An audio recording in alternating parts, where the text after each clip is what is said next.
Welcome back, everybody, to Life Uncensored, Navigating Adulthood one episode at a time. Today, we are going to talk about a very interesting topic that a lot of people are interested in, which is credit and finances. So let's see who's riding shotgun today. I've got Mr. Matt Dillingham, a former Marine who served from 2006 to 2012 and holds a degree in family studies from the University of Virginia. He is an award winning author and co author of Born to Risk. Matt's journey into credit began through his passion for self development and spiritual growth, which led him to explore how energy and emotions shape life changes. Now, as COO of A1 Solutions Group, he is dedicated to teaching others how understanding credit can transform their financial reality. Let's welcome to the stage Matt Dillingham. Hey, Matt. Hey, Amanda, how are you? I'm great. I'm glad to have you. Thanks for joining. Thanks for having me on. Just real quick, I did not go to the University of Virginia. It was University of Maryland College Park. Did I say Virginia? Yeah, you did. I was like, Ooh, my mouth was on autopilot. My bad.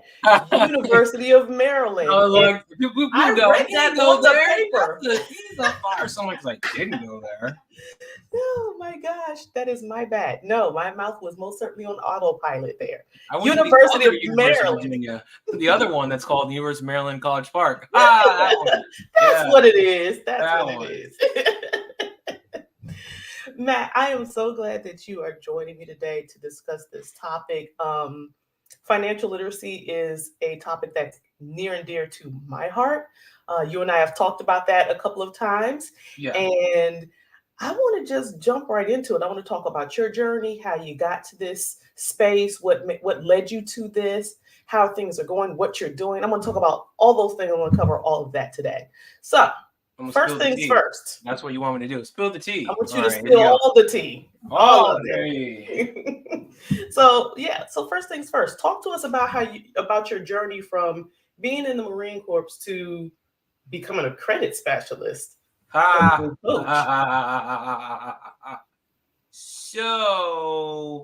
the joke I always make is people ask me like, how did you get into being, credit repair and all that stuff? You don't choose credit repair, it ends up choosing you. So it's the truth, because when was the last time, anytime in your life growing up, you heard a friend, an adult, whomever, say, you know what, I'm gonna grow up to fixing someone's credit, or anyone talking about it, because it's not talked about. It's part of financial literacy. So you don't even know it's a thing. You understand credit's a thing, but you don't know about fixing it, and then you somehow hear about it. And then, so my journey with credit repair started in 2013. Yeah. 2013? Yeah, 2013. I was 27, and I declared bankruptcy. It's like, wow, this sucks. And I remember doing that and thinking, because it was a humbling experience for me at the time, because I thought the only people who were like 40, 50, and 60 declared bankruptcy. Here I am at 27, debunking myself hard. It's like, nope. And so at the time, I forget how I got into it. But I got certified in credit repair and made a good and then the funny thing was too, at the time, I had some good friends, and we were just in our 20s, and we threw a party for going bankrupt, and on the birthday cake. My! That was great. And the birthday cake was funny because when they told the person writing it, the person was like, "What is this?" The birthday cake said, "Happy discharge, Dillingham." The person around was like, what? No, sorry, bankruptcy. I was like, I had a picture of it somewhere. I was like, wow. We threw a party for it, and then I gave those things, and I said, it's okay, I'm gonna be in credit repair. I was like, yay! It was how I got involved with it. And then at that time, and from there, it ended up being I don't have happy discharge. I was like, nah, that's not really. We're going that way. Yeah, that's what we're doing. We're in our 20s. You know what we're talking about. We're all gonna get drunk afterwards. Yeah, let's go.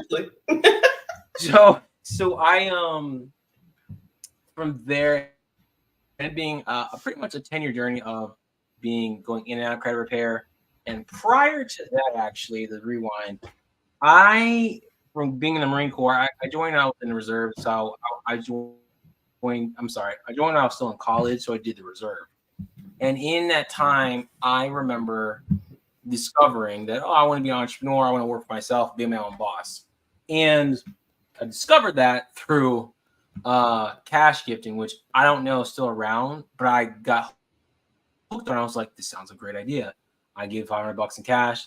I pass one up, and then everyone gives me money, and I can do what I want, market it, and go from there. I didn't make a dime, zero.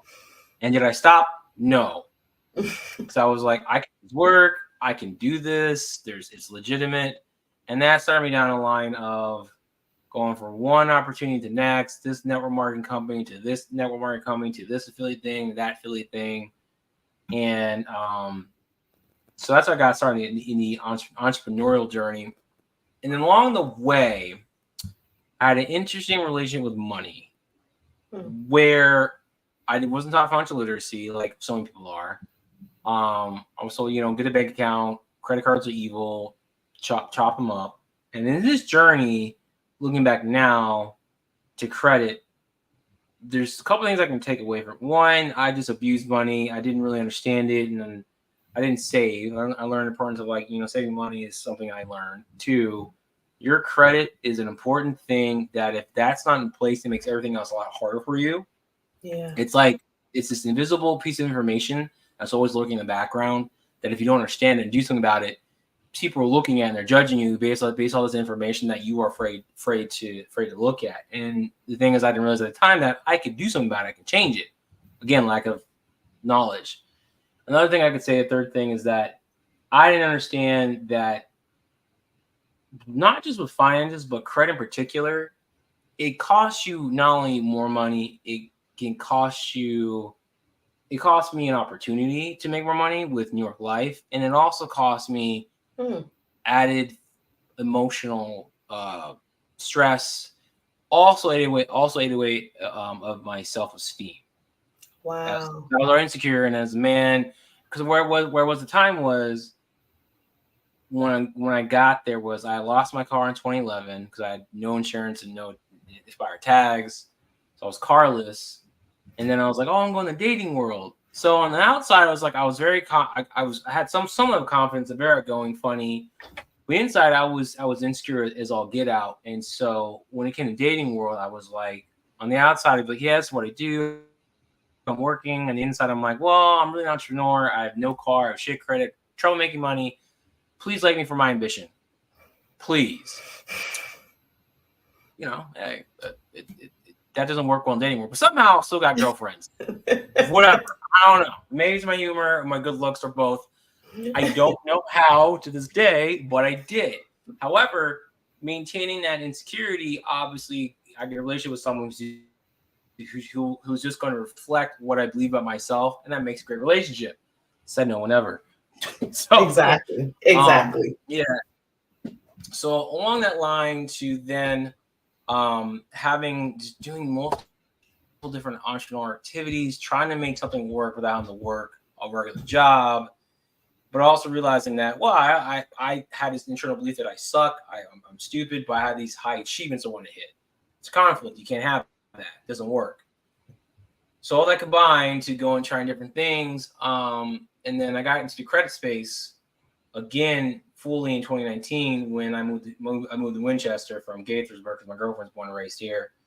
And I was at the time, I was a broker for small business loans, and I was cold calling banks I'd done before. And I was like, hey, if you have people that can't get approved for home loans, business loans for your bank, I can help, or through you guys, I can help because I have lenders. They're private lenders. They're not actual banks that want to lend money to these people and make it can work. So, and they're like, sure. And this one lady I called back in Gaithersburg, and she was like, sure, can we meet in person? I was like, cool. My girlfriend let me borrow her car and drive an hour and a half back to where I used to live, met with her, and she sat down, gave me a business card or somebody that is credit repair. And I was like, cool, I understand it. And I could refer him people. Him and I started talking. And then I decided to come on board to do that full time instead of like, because at the time I was also trying to do like five different things at once, and that doesn't work very well. Yeah. So basically, I got down to one thing, doing the credit repair, and I've been doing that full time for 6 years ever since, and got ownership of that, became one of the managing partners of the company because in early 2020, and glad it happened then, like right before the pandemic like hit, and we all like couldn't go anywhere. My business partner had to go to the hospital starting in like December 2019, and stayed there till about February, and went to like a coma, was out for like my gosh. weeks. Yeah, so it was just me running things, trying to like talk to people, and then people were calling me. Yeah. Business, his brother. I was like, "What the hell's going on?" He came out okay, and was like, "Hey, I want to make you one of the owners." Like, sweet. And then March of whatever date the pandemic happened, I was like, "It's a good thing you went to coma now, wow, and not right after." Wow. So that's been that journey since then. So yeah. It's really how I got into it. Is this a search? And then since then, I've realized that I'm where I need to be for right now as far as being in the credit space. And ironically enough, teaching people about credit. And I'm the son of a teacher. I'm a son of a teacher, and I grew up hearing my father complain about the public school system. He enjoyed teaching, but the crap they went through, and I was like, I'm never going to be a teacher ever again. Fuck that. And here I am now, certified teacher financial literacy and teaching people credit and certified life coach. So I just, whatever that means, I just kind of humble myself again. I debunk myself. I'm like, this thing? Yeah, you are. Calling people to quit bankruptcy when they're 40 and older. No, you're not. You're 27. So I'm going to prove myself wrong. I mean, in a good way, right? Like, because at the end of the well, no, not the bankruptcy part, but what you're saying as far as the whole teaching thing, right? That's in a good way. I mean, because it's you good, get to choose who you teach. That's true, but I didn't want to be a teacher. I was like, no, I'm something else. And here I am. Teaching people. I'm like, well, but teaching the way that I like, that I can do, and I can say what I want, and it's all good. I can pay for it. Not to be at the end of not to be a public school teacher who is controlled by the forces that be and can't really say what they want to say, and teach you really want to teach to really help the kids succeed and all this. Because that were me, I'd be like, nah, bump this. I'm gonna start cussing and say whatever. This is whack. This is whack. You suck. Whatever, and just go off and be like, this is the truth, and it's run hard with them and fight them. That's what I would do. I'm like, no, I'm telling the truth. Your kids are trash. Y'all are dumb. They're not learning what they need to know. I would just go off and cause them that storm, and because of that, people would support me, provided I go about it in the right way, not just go off of the mouth. But I would have, like, I'm not doing this. I tell the kids, what you're learning right now is crap. It's not gonna work in life. It's gonna design to say you have to fail. This is bullshit. And if you want the real stuff,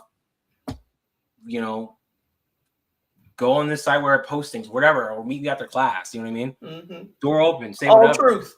Yeah, all truth. I'm all truth, no chaser. That's what it is. Of course, the parents are getting angry, but I don't care. I'm setting your kid up for success. Somebody gotta tell them. Yeah. Whatever.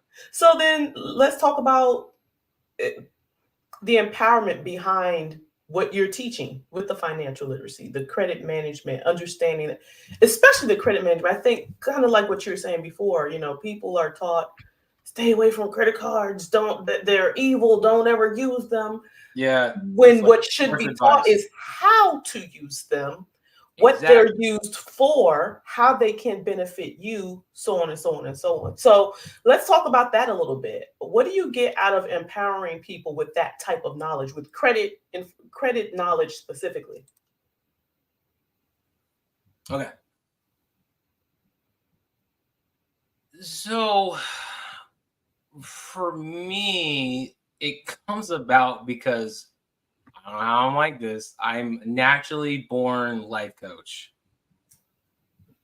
I don't know why or how it's come about. If you come to me in high school and said, yeah, you'll be a good life coach. I'd be like, what the fuck is that? And what? Me? No way. I haven't done shit. Like, it doesn't make sense. It's to this day, I'm still like, how in the world am I doing this?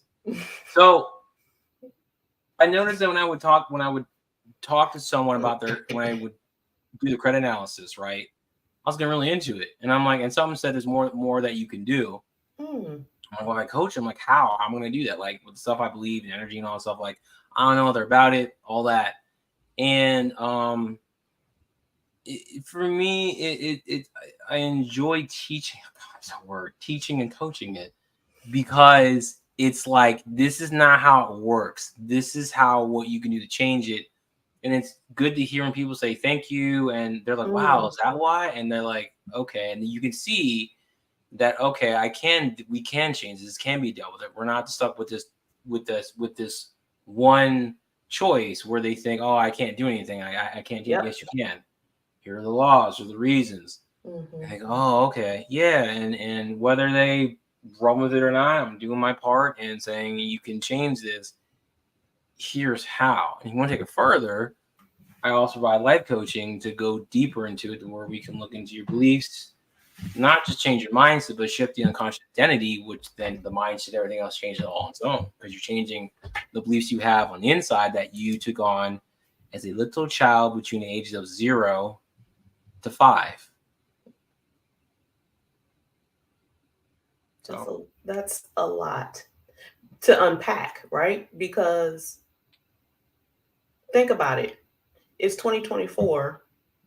It's been 5 years since the start of COVID, basically, right? Because they said it started like November, December of 2019. 2018, yeah, and we didn't know it, but people had it. I'm like, oh, that's what I had? It's like crazy. Yeah. It's like, yeah. So when you think about that, that's 5 years. So when you talk about, which is a long time, but at the same time a short time. Yeah. Right? It's an oxymoron. So when you talk about those formative years, basically, oh, yeah. Do you often find that the two coaching styles collide, like your life coaching versus the financial coaching? Do you find that? Nah, because it goes hand in hand. It's just I have to meet people where they're at, and I can only take them where they want to go. Yeah. Some people are like, no, I don't need the stuff. I'm like, okay, that's fine. Gotcha. You are free to do what you want in this life. You have full reign and sovereignty of what you want. And if they come around and change their mind, hey, I'm here to help them.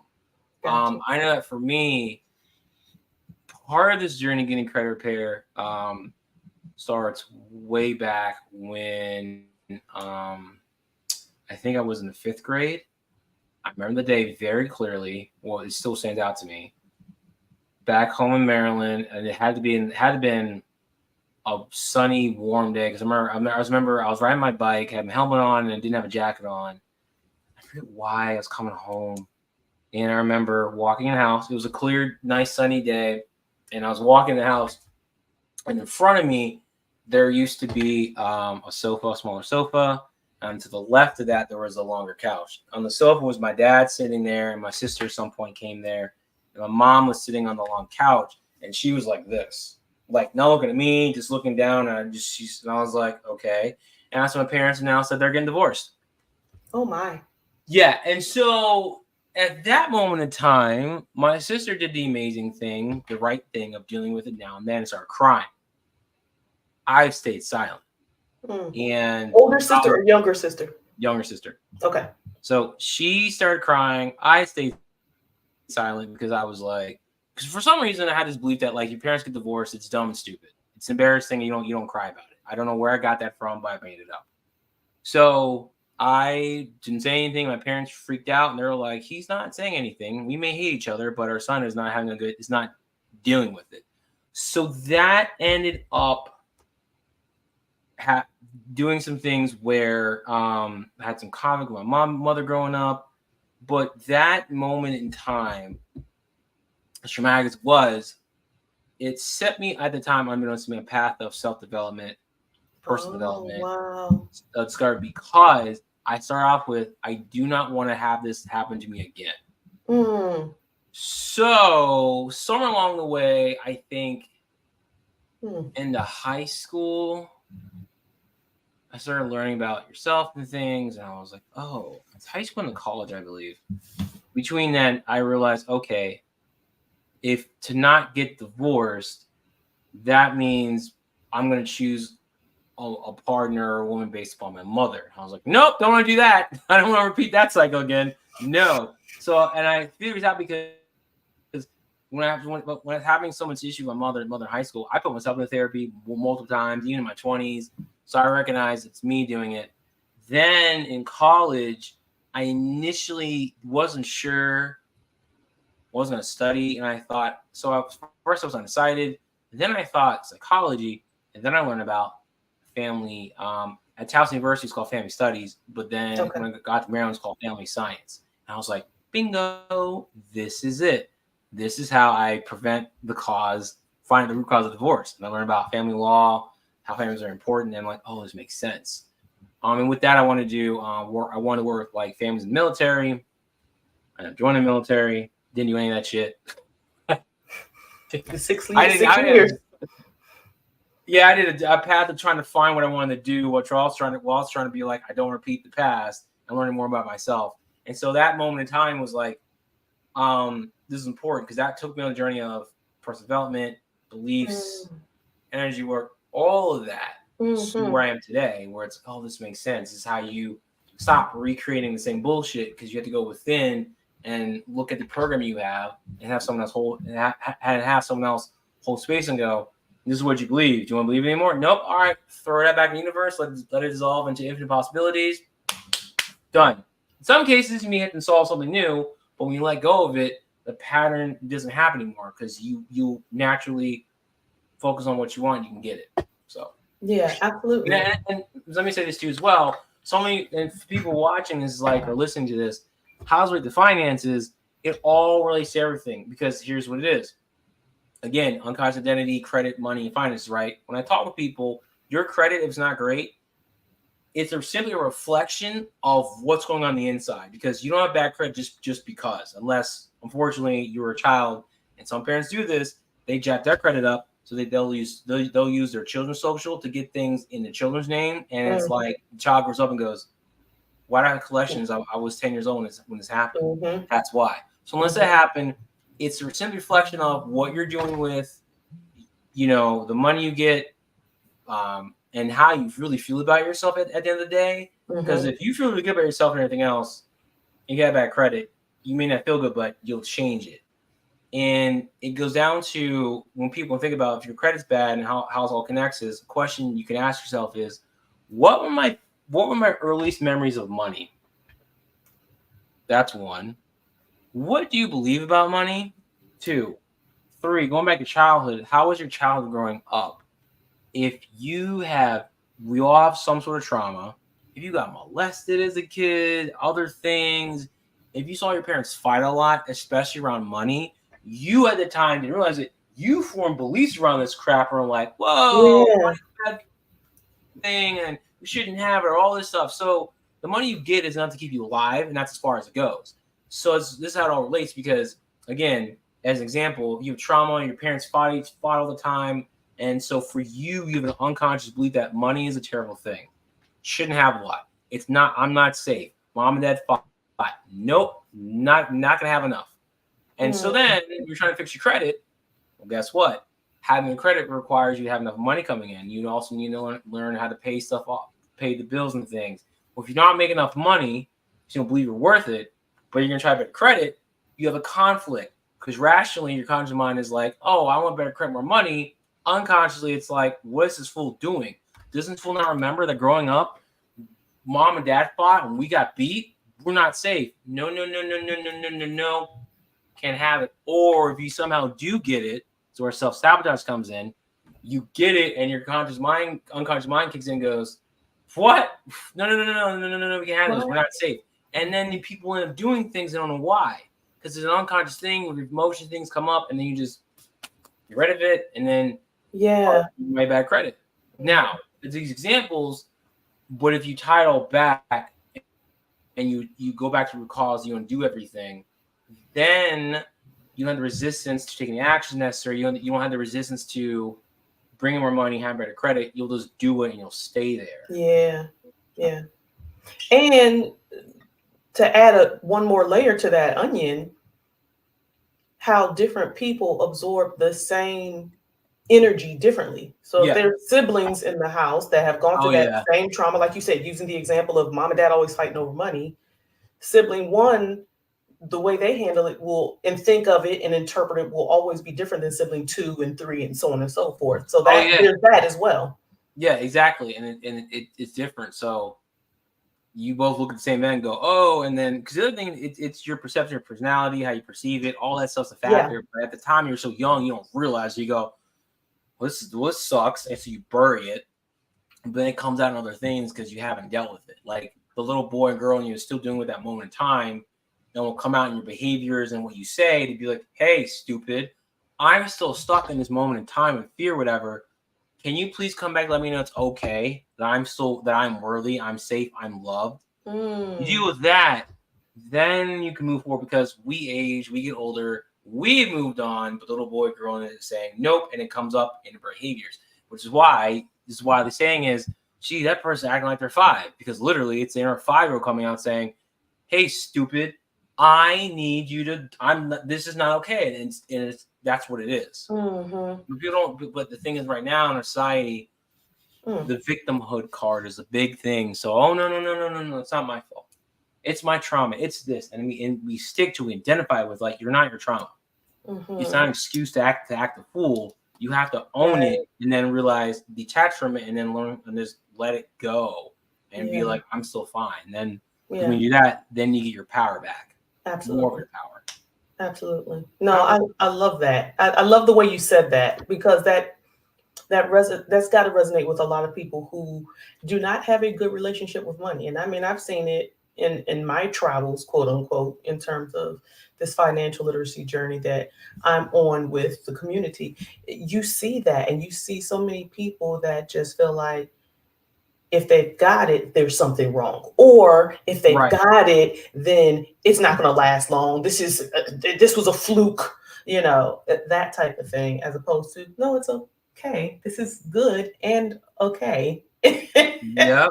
Yeah. It's Absolutely. this, it's okay. But then it's all but then take a step further.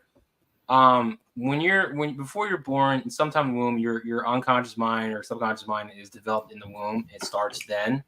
And the thing is, and I'll take it a step further, all ties with money and stuff. So when you're in the womb, you have some level of consciousness, but you also can't discern between your thoughts and your mom's thoughts, your emotions, mom emotions, even your father. So even the best of moms have been like, oh my God, this kid, what we're going to do?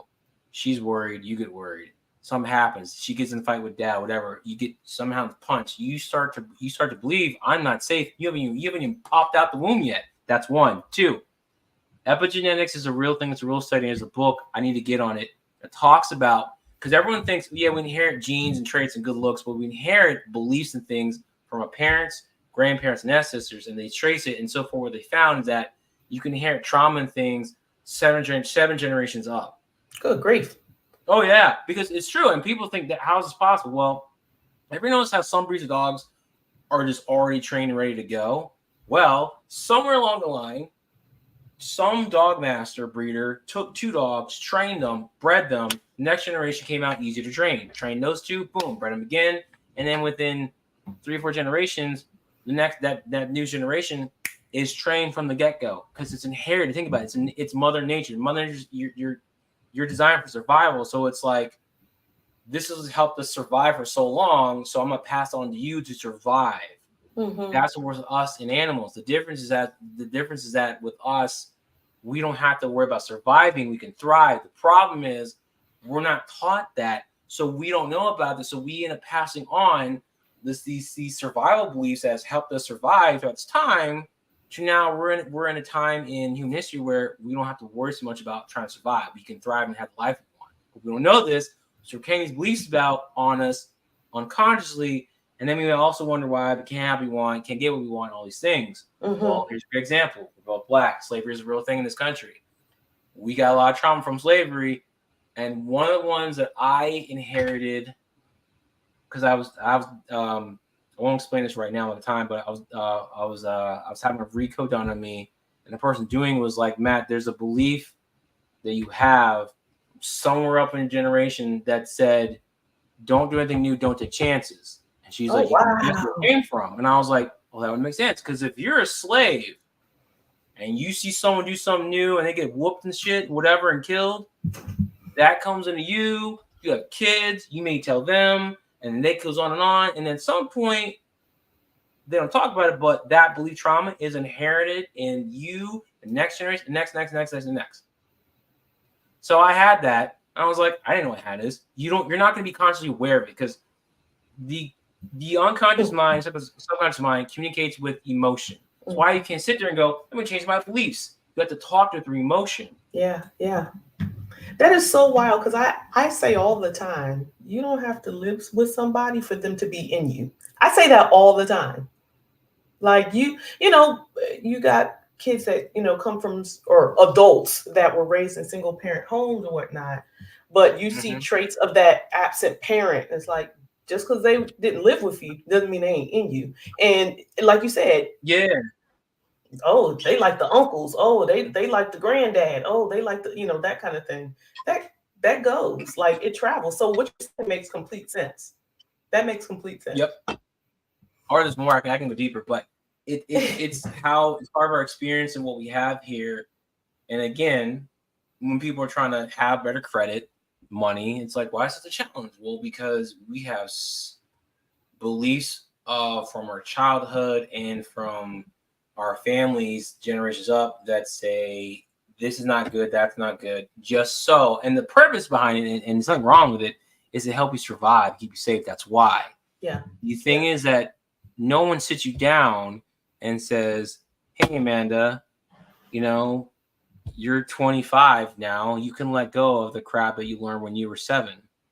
You're like, what's up, 7? This unconscious. Oh, I don't need any more. Thank you. Right. That you can check out now. Yeah, you can check out now, but no one tells you that. Yeah. And so everyone talks about mindset. I'm like, mindset's the doorway. It won't address the deeper things you have, because you have to be open to change. You have to have the different mindset to change it, but it goes deeper than that. Yeah, absolutely. I want to hear you talk a little bit about some of the biggest misconceptions around credit and finance. Here's one. One big misconception that people still think is that, oh, that debt's mine, there's nothing I can do about it. Not true. Here's why. The Fair Credit Reporting Act gives you the right to dispute anything on your credit report that you deem erroneous, unfair, jacked up, whatever, even if it's yours, because the onus of the reporting is on the debt collectors, creditors, and the bureaus. Here's a question. Anyone listening, when you paid your bill this month, did you go on Experian.com and go, I paid it on time? Nope. You paid it to a credit card company or some creditor who then made the reporting to the 3 bureaus. They make mistakes. It happens. So that's why. Another big misconception or myth is that, this is a big one. People think that the credit system is designed to keep you in debt. No. If you want to stay a victim and play the victim card and never, it's not. Credit, believe it or not, is over 5,000 years old. The Romans used it. Citizens of summer used loans and things. Credit is nothing new. It's old as hell. But again, it's not taught. We think it's new. We think it's like 200 years old. Nope. It's 5,000 years old. Okay. Credit is a part of the system of the money system we have. And I'm going to say this. It is a tool to be leveraged, a tool to be used, because you really think Elon Musk or any of these multimillionaires, even celebrities, have all their money in cash? They don't. They're typing assets. They're not liquid. So they have to use credit some sort, or even these big corporations, they have to use some sort of credit loans to move stuff. That's how it works. But we're not taught that. And this goes to my third one. Oh, credit cards are evil. Again, they are part of the game. Credit cards are 30% of your credit score. So when you tell someone to not use them and cut them up, you're denying yourself 30% of your credit score. Lenders want to see that you have been using credit cards for years. They like that. Mhm. And that's also the only way, really, by having revolving credit on your file and report, that you eventually get to 700s and eventually the 800s. Mhm. So we had this view that, oh, I paid up my card and my score dropped. This sucks. It's getting junction debt. No, that is a lack of education, not understanding it. Yes, when you pay off a car or loan, your score drops because based on the algorithm, it's acting like an account's being closed. Well, here's the good news: your score will rebound or improve, or it'll recover. Two, on that account, it's going to say paid as agreed. So anyone Mhm. who said it's going to be a good thing. So that's a good thing, because you want, Absolutely. yeah. So just know that, like, all right, it's going to drop, but you paid something off as agreed. That's a good thing. No one's going to hold it against you. Mhm. Mhm. Oh, I'll tell you the one. People think that, oh, when they say I'm working on my credit, and I go, what does that mean exactly? Well, I'm working on paying out debt. What debts? No, just because you've done your file doesn't mean paying it's going to help your credit score. So the debts that you should pay are the ones that are still with the original creditors, meaning credit cards still open, and their loans and stuff.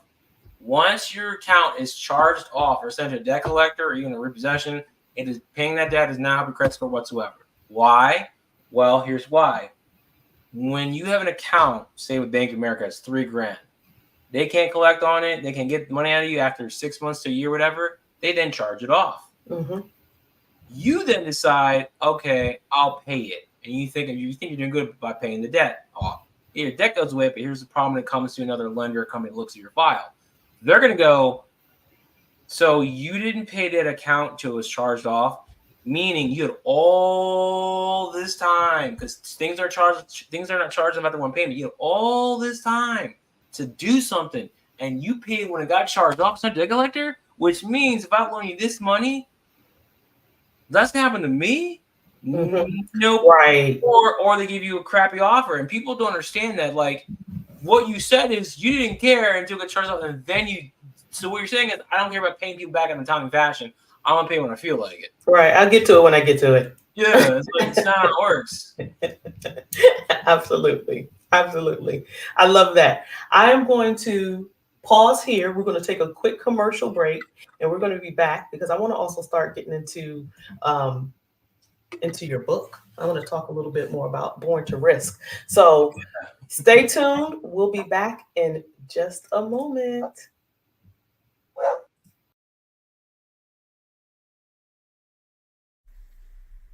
Take charge of your financial future with our interactive workbooks, The Basics of Financial Literacy, A Healthy Money Mindset, and The Basics of Financial Literacy, A Healthy Money Mindset for Teens and Young Adults. Now available on Amazon. Dive into practical exercises and start building a solid financial foundation today. Jax Consulting Services, business solutions for all industries, tailored solutions to fit any size. Check us out on the web, www.jax-consulting.com. Set up a free consultation and see how we can tailor our solutions to your needs. That's www.jax-consulting.com. We can't wait to see you.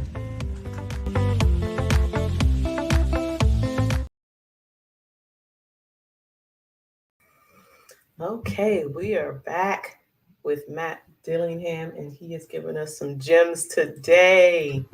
Matt, thank you so much for all that you've talked about thus far. We left and you were talking about some of the common misconceptions.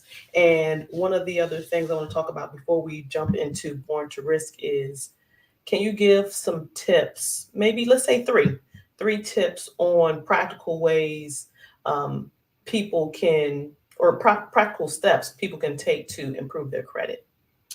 Oh, all right, here they are. They're not sexy at all. You won't like it, but here's the practical tip. People, because nowadays it's all about, here's a biohack, hack this and hack that. I'm like, nah, I'm gonna give it to you straight, no chasers. It ain't sexy at all. Here's the first tip. It's the one that no one wants to do, and it's the hardest one because I was there, because you're afraid to go and get all 3 credit reports and look at it. That's the first thing you have to do, because it's kind of hard to fix something that you don't know what's on everything. So So ignorance is bliss is what you're saying. yeah, like you can't have his credit report. Have you looked at it? No. So I'm supposed to like go over it and change it. You have to. First tip is go get your credit reports. You can get it from annualcreditreport.com. You can now get your credit report for free once a week, no longer once a month. Or you can use MyFICO or MyScoreIQ to get all the credit reports that way and see your scores, see your different FICO scores. That's the first thing you have to do. You have to get them first, and then look at that information. Look what's on there. Look at the personal information, your hard inquiries, accounts, your what's in public record, and just look at it and see what's on there. Look at it for what it is without judgment. Because at the end of the day, it's just information. You're the one's going to judge it and make it crap. Yeah. That's the first thing. So you got to see what's on there. 2, look at personal information. What names you have on there? What addresses are on there? Do you have more than one social? Do you have the correct birthday, phone number, current address, all addresses, employers? All that stuff is important because that section is when you have.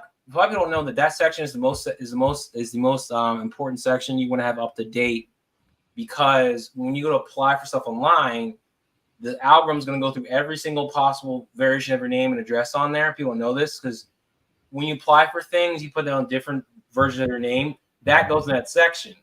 So people are going to be like, "Oh, you're saying your name is Matt Dillingham, but you got a whole bunch of different names, all addresses, and makes you look shady and fraudulent." So you want to look at that, check your hard inquiries, make sure to see what's there, what you remember, what's not yours. Look at your account information. So what accounts you've opened, what accounts you recognize, dates open, credit card limits. Make sure the credit limits being reported, anything in public record. You're basically scanning for to make sure what's there, 2 for any errors, and all information. Okay. The next step I would say. You also need to know what items need to be disputed, meaning collections, charge-offs, and you also need to understand if you have to add new credit to your name. A lot of people don't talk about this part. How do you know if you have to add new credit? A couple things. 1, you have nothing but collections and charge-offs, nothing positive, and nothing but negative derogatory items. 2, you have collection charge-offs and a combination of also closed accounts. You're not building anything new. Closed. 3, you have 1 positive account reporting. Just 1. And it's like you need to add more. So that's how you know. So it's not just about disputing your derogatory items, but it's also about what new credit you have to add to as well. And I'll also say getting your personal information cleaned up, because you want to have 1 name that's listed on your social security card, 1 phone number, 1 social, 1 current address, no old addresses, or 1 employer. It makes you clean. It's easy. And also when you do that part as well, you can help boost your credit scores anywhere between like 20 to 70 points by itself without having to dispute like a collection account.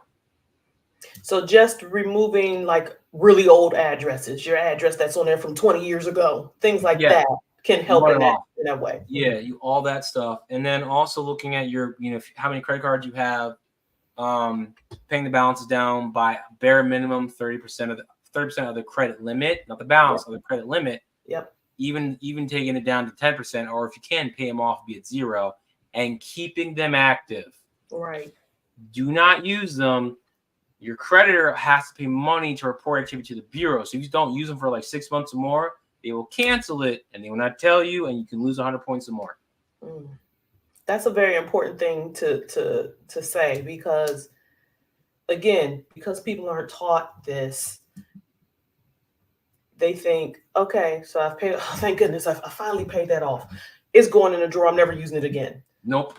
No, use it. Use it to buy gas. Use it to pay your monthly electric bill. Something. Use it. Yep. But use that time and the opportunity to be responsible with how you use it going forward. Don't pay it off and think the burden is great and then wonder, how come my credit score is still 640? Well, like you said, there's only 1 open account on your credit, and it's like you're not showing the creditors that you know how to responsibly use. Exactly. And you'd be surprised. People don't know this, because when people look at their credit report, they're looking at their score and what accounts. And it's like there's more to it than just that.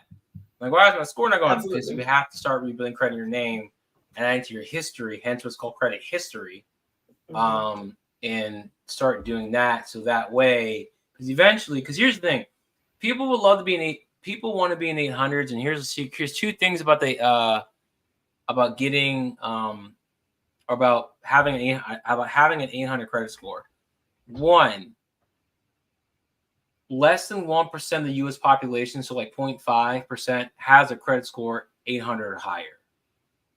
That's why you rarely see it. So that's one. Two, to get an 800, it's the equivalent of you're going to work your butt off like it's the gold medal for the Olympics. You got to have at minimum, it's like 8 years of positive credit history with nothing bad and like almost no hard inquiries and never going above your, like, you have to be pristine. 8 years and then you'll get in the 800s. The consistency matters. Yep. Absolutely. Okay. I think those were some good tips. I think those were really good tips. Yeah. Here's the truth. You want to get there? Great. So let's talk about Born to Risk. Tell me about that. What is it about? What made you put pen to paper? Talk to me about Born to Risk. So I got encouraged to do that through some part of the CLA, Connected Leaders Academy, through Daniela on Amelia Roman. I'm gonna say Roman, but Roman. And they help people, like, they put these anthologies together, like stories of people and what they did. And they're like, you have a story, you should share it. And I was like, what would I talk about? And so, I'm one of 40 authors. So I'm chapter 39 because I turned 39 on August 11th this year. It's like, that's fitting. I'll be chapter 39 since I'm turning 39. And so it's my story. And what the whole theme is about is like one of the biggest risks you've ever taken in your life. And so for me, that was going from Gaithersburg, Maryland, to basically moving with my girlfriend here in Winchester, Virginia in like 2019 with no car, bad credit, no job. I had an insurance license with not really making money, not pointing anybody, and not knowing anyone here in the area, like basically nothing, and not really knowing what the hell I was going to do, and being like, well, this doesn't work. It's on me. Better make some friends. So, and coming here and how I came about, what I went through, and then to where I am now, talking about it on the podcast today. Wowzers. Starting my own podcast. Yeah. So you said you're one of how many? 40? Yeah, 40 authors in the book. Wow. Yeah. Okay. Okay. And is the entire book themed around like starting businesses? What's the entire book themed around? The whole thing is about the greatest risk you took. So it could be business, Gotcha. personal challenges, whatever it is. Yeah. And I haven't read everyone else's story, but there's some pretty good stories in there of people and taking a risk of what they're going to do in their life. Yeah. And it's a good book to read, to give you some inspiration, because I know my story will inspire somebody. Other people's stories will inspire people to see that, like, wow, like, you do got to take a chance, and that you end up being okay. And sometimes the reward comes slow. The big risk, reward comes slow, but it comes. Exactly. Yeah. No, Exactly. I love that. So what do you think is the biggest lesson that you've learned from your journey? From Matt, who just left the Marine Corps, who's like, okay, I don't have any prospects, and now what? To Matt that I'm talking to today. I can say this. Go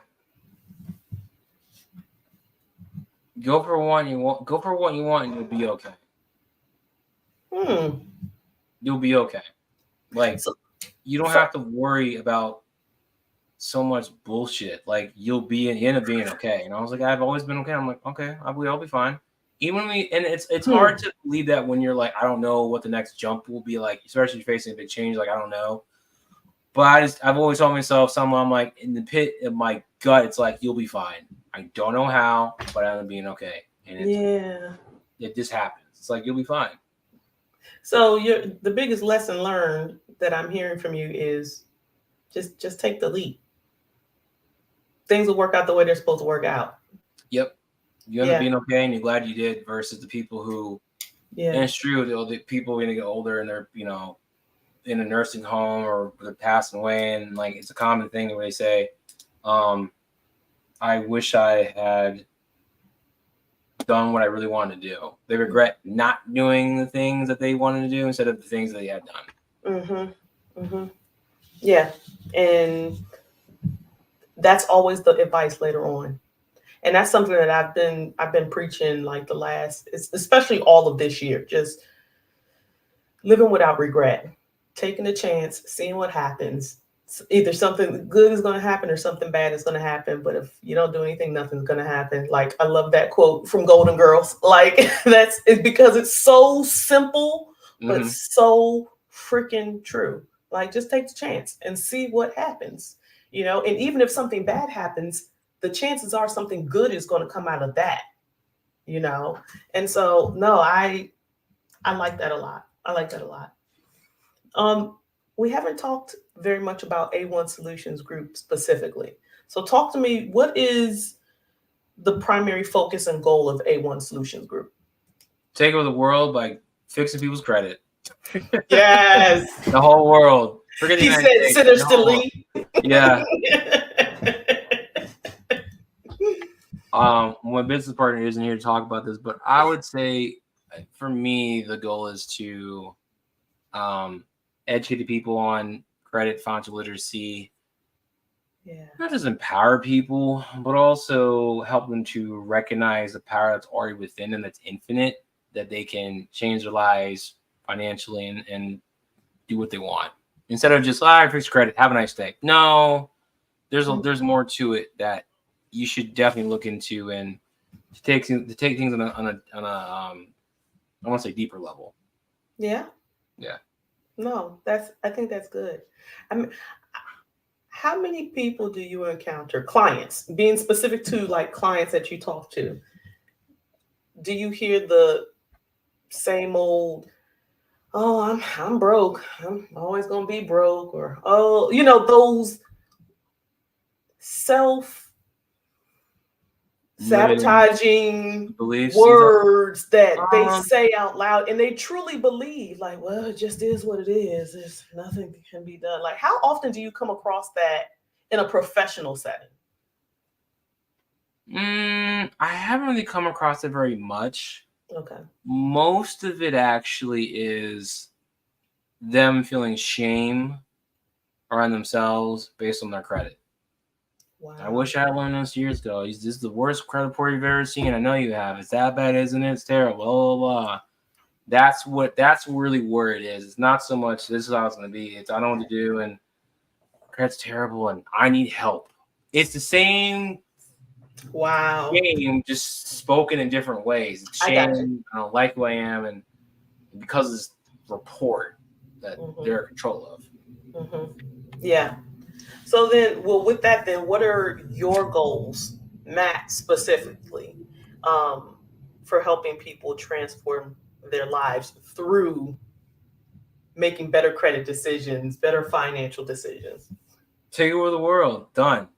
Done. Podcast over. Check box. Check the box. Check the box. That's it. That's all that matters. Well, how do you do that? Like, is it really just conversations and showing people the way?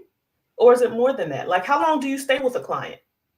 The way. It's very cliche. Showing people the way. This is the way.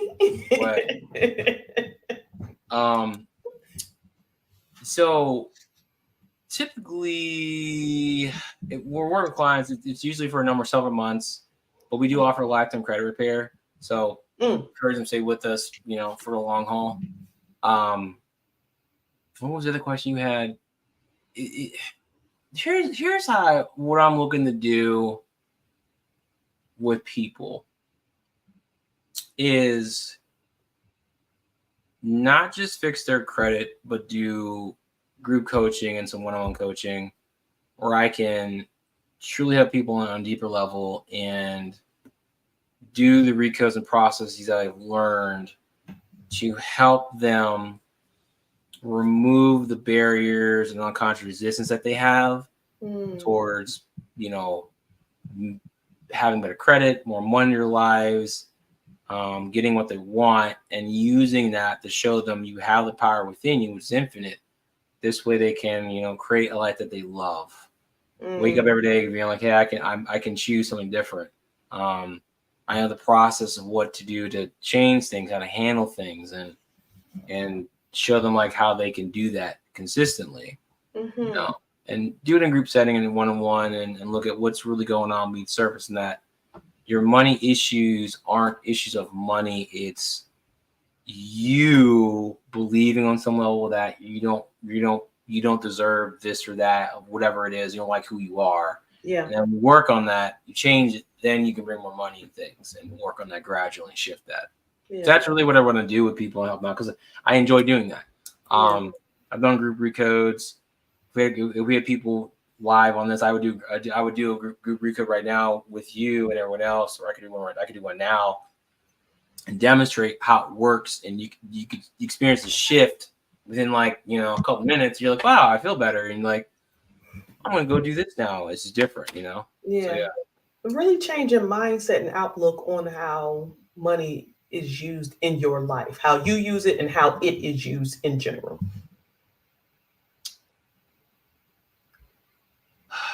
How do I explain this? What do I want to say? It is a tool. It's a means of exchange, and it's meant to be leveraged. And it's true. It truly is infinite. It is. Even if you have to borrow money, you're still getting it from somebody, and you can only get more money. Like, you can always get more money. Here's the thing: people agree, yeah, money's infinite, but they don't believe they can get the amount of money that they really want. It's infinite, but not for me. It's infinite, but not for me. Or they want it to be infinite. They want to believe they know, but emotionally, they're like, it's not for me. It's not infinite. It's going through times. Inflation's there's that, and it's like, you're giving yourself all the evidence, reasons to why you don't have the money you want, when you can change that and start looking at, what you do have now, and realize that money is infinite. Like, I had a one guy when I was a coach, basically had me go over like how much money I made from this age to that age. It was like 400,000, but it was over so long. And I was like, that's a lot. I'm like, damn. Like, we can make a lot. It's just that we're getting it like in chunks that's either once a month, every 2 weeks, your salary, all this crap. Or not sitting down going, well, I can make this much. Can I make more? And then it will always come. It will always come through somebody somewhere. I'm the one that's the source of it all. And it's like, as long as it's chill out, do the thoughts, emotions come up, I'll be okay. And so that's how I've changed my view on it. It's like, I'll be fine. More will come. Something will happen. Always does. Yeah. As long as I keep going at it, some days I'm real active, do that. Like, it's always there. Yeah. No need to worry. The funny thing is, like, even when the economy contracts, there's still money flowing. Exactly. There always is. It's just a matter of, like, are you going to allow yourself to be part of that? And if it requires you to change some things, fine, but like, it's still there. It's not like they said, hey guys, inflation's up, and then there's no money for anyone in the United States entirely. There's none. They've never said that. They just print more of it, which increases more issues, but it's always there. We're the ones who determine whether or not we can have more of it or less of it. Absolutely. Absolutely. Hence why we need Financial Literacy 101, with some life coaching, and then, you can have a life you want, but you got to be open to looking at things in a different way, realizing you are in control way more often than you think. You're more in control than you think. You can control your emotions. You don't have to be your emotions. Yes, you'll feel things, but you can handle a lot of stuff way more than just letting life punch you in the face, or letting emotions control you. And you're like, oh, I can't do this. I feel this. It's like, you can still change your state and things. There's a way to do it to where you are, because you're always in the driver's seat. Yeah. So yeah. I like how you just wrapped that up in a nice, pretty little bow for us.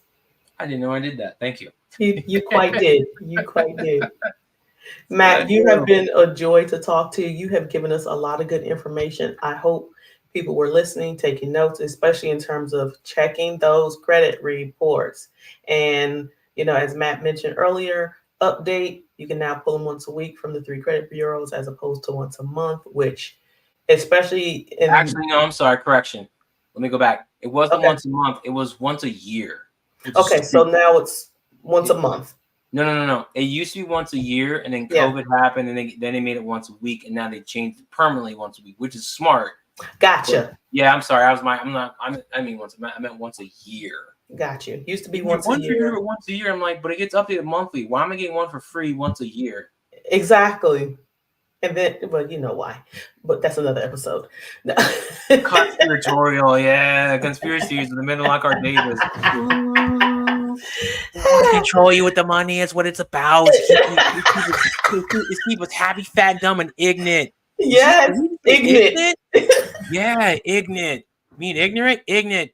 Bitch, ignorant. Yeah. Ignorant. Ignorant. That's what it is. Yeah. And go, all right, I don't know about this, but I think it's on something. Yeah, don't be ignorant. You're right.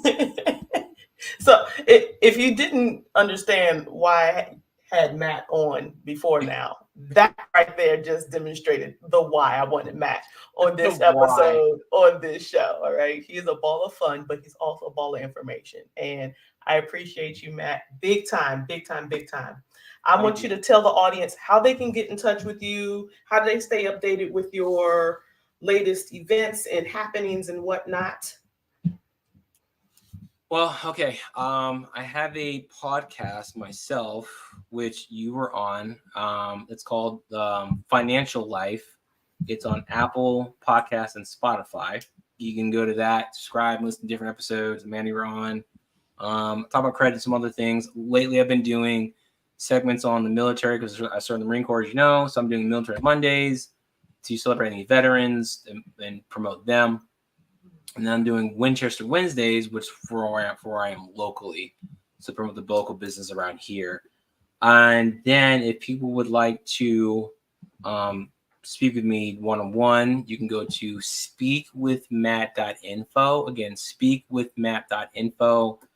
Take you right to my calendar link. If you type in the www, it won't work. I don't know why, but just speakwithmatt.info and you're golden. Golden. Yep.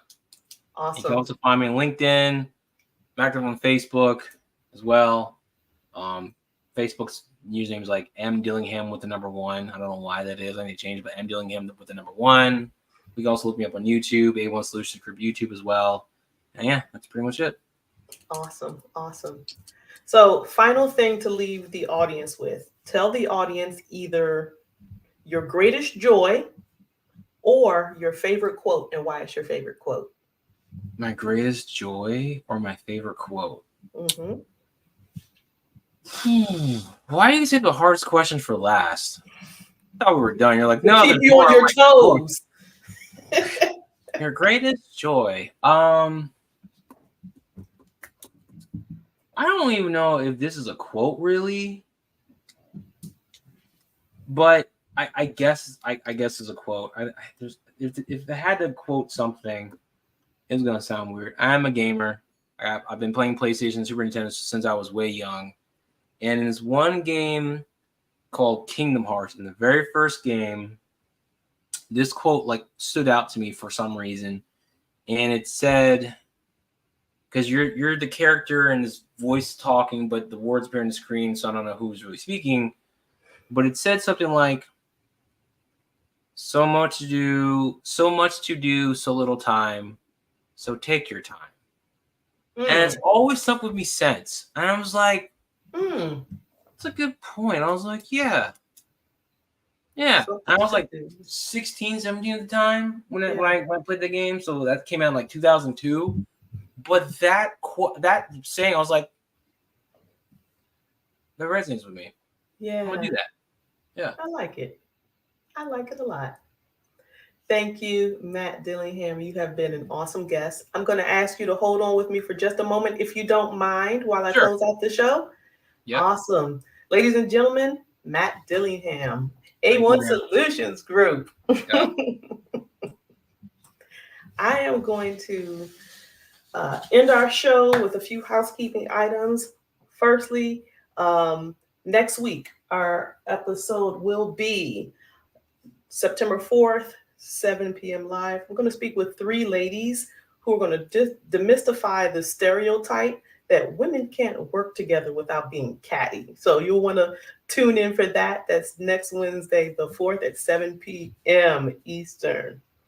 Also, if you want to be a guest on our show, you have a topic that you want to talk about, go to our website. That's life-uncensored.com and click the link to put in a comment or to set up a call with me so we can discuss the topic you want to air on the show. We are available on Spotify, Facebook, Instagram, LinkedIn, and YouTube. Make sure you like, follow, share. Tell your friends, tell your family, tell your neighbors, tell your grocery store clerk, whoever it is. Also, this Saturday, Life Uncensored will be hosting the podcast from Manassas Park Night Market from 5 p.m. to 10 p.m. Stop by. It's a ball of fun. Manassas Park Night Market. So many food vendors. And when I tell y'all, the food that they had last time was freaking amazing. I'm not kidding. So stop by. There's food, beer. There's going to be a live band, all of that. Manassas Park Night Market this Saturday, August 31st from 5 p.m. to 10 p.m. And lastly, our quote of the day: the desire of gold is not for gold. It is for the means of freedom and benefit. That quote is from Ralph Waldo Emerson, basically saying money is not the ultimate goal of wealth. The freedom that it gives is the ultimate goal. So until then, everyone, stay hydrated, stay safe, and do something kind for someone. You might change the world by doing so. See you next time.